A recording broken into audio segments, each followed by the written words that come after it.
तुम्ही मुंबईच्या लोकलने प्रवास करत असाल तर स्टेशनवरती तिकीट काढण्यासाठी लावलेले QR कोड नक्कीच पाहिले असतील।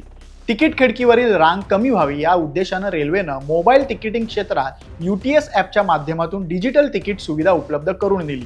पण त्याच स्टेशनच्या आवारात तिकीट काढता येत नव्हतं, म्हणून रेल्वेनं प्रवाशांना रेल्वे स्थानकातच तिकीट खिडकी जवळच्या परिसरात QR कोड उपलब्ध करून दिले की जे स्कॅन करून डिजिटल तिकीट काढता येत होतं। होय, होतच असं म्हणावं लागेल, कारण आता ही सुविधा पश्चिम रेल्वेनं बंद करून टाकली आहे। यामागचं कारण माहिती आहे का? तर सुविधेचा होत असलेला गैरवापर। विना तिकीट प्रवास करणारे प्रवासी TC दिसला की धावत्या ट्रेनमध्येच मोबाईलमधील QR कोड स्कॅन करून तिकीट काढत असल्याचं निदर्शनास आलं।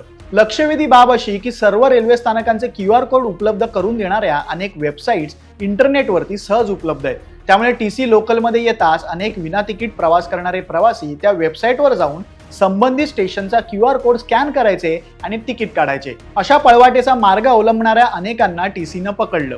त्यामुळे अखेर ही सुविधा पश्चिम रेल्वेनं बंद करण्याचा निर्णय घेतला। तर मध्य रेल्वे प्रशासनानंही रेल्वे बोर्डाला तत्काळ ही सुविधा बंद करण्यासाठीचं पत्र पाठवलंय। रेल्वे तिकीट खिडकीवरती होणाऱ्या लांबच लांब रांगा टाळण्यासाठी प्रशासनानं प्रवाशांच्या मोबाईलवरच तिकीट काढण्याची अशी ही सुविधा उपलब्ध करून दिली खरी, पण काही बेजबाबदार प्रवाशांच्या अशा वागण्यामुळे सगळ्यांचीच असुविधा होते, एवढं मात्र खरं। तुम्हाला काय वाटतं? तुमचं मत कमेंट करून नक्की सांगा आणि मुंबईशी निगडीत बातम्या अपडेटसाठी लोकमत मुंबईचं YouTube चॅनल सबस्क्राईब करा, Facebook, Insta पेज फॉलो करा। धन्यवाद।